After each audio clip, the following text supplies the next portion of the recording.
एक दिन एक गरीब एक सरदार जी के पास अपनी जमीन बेचने गया। बोला, सरदार जी मेरी 2 एकड़ जमीन आप रख लो। सरदार जी ने पूछा कि इसकी कीमत क्या लगाओगे? गरीब बोला, 50,000 रुपए। सरदार जी थोड़ी देर सोचकर बोले, वही खेत जिसमें ट्यूबवेल लगा हुआ है? गरीब बोलता है, जी हाँ, आप मुझे 50,000 रुपए से कम भी दे दीजिए तो भी मैं जमीन आपको ही दे दूंगा। सरदार जी ने आंखें बंद की, 5 मिनट सोचकर बोले, नहीं, मैं उसकी कीमत 2 लाख रुपए दूंगा। गरीब बोला, पर मैं तो 50,000 मांग रहा हूँ, आप 2 लाख क्यों देना चाहते हैं? सरदार जी बोले, तुम जमीन क्यों बेच रहे हो? गरीब बोला, बेटी की शादी करनी है, इसीलिए मजबूरी में बेचना पड़ रहा है, पर आप 2 लाख क्यों दे रहे हैं? सरदार जी बोले, मुझे जमीन खरीदनी है, किसी की मजबूरी नहीं।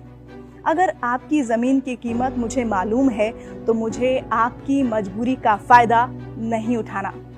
मेरा भगवान इससे कभी खुश नहीं होगा। ऐसी जमीन या ऐसी कोई भी चीज जो किसी की मजबूरियों को देख के खरीदी जाती है, वो जिंदगी में कभी भी सुख नहीं देती। आने वाली पीढ़ियां मिट जाती हैं। सरदार जी ने कहा कि मेरे मित्र, तुम खुशी खुशी अपनी बेटी की शादी की तैयारियां करो। 50,000 की व्यवस्था हम गांव वाले मिलकर कर देंगे। तेरी जमीन भी तेरी ही रहेगी। गरीब हाथ जोड़कर आंसू भरे हुई आंखों के साथ दुआएं देता हुआ चला गया।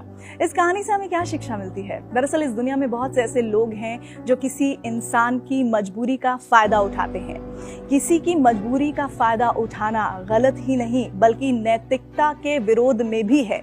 अगर कोई इंसान परेशान है, मजबूर है, तो हमें उसकी मजबूरी का लाभ उठाने की बजाय उस इंसान की मदद करनी चाहिए। याद रखिए, बुरा वक्त किसी पर भी आ सकता है। अगर आप किसी की मजबूरी का फायदा उठा रहे हैं, हो सकता है कल को कोई आपकी भी मजबूरी का फायदा उठा सकता है।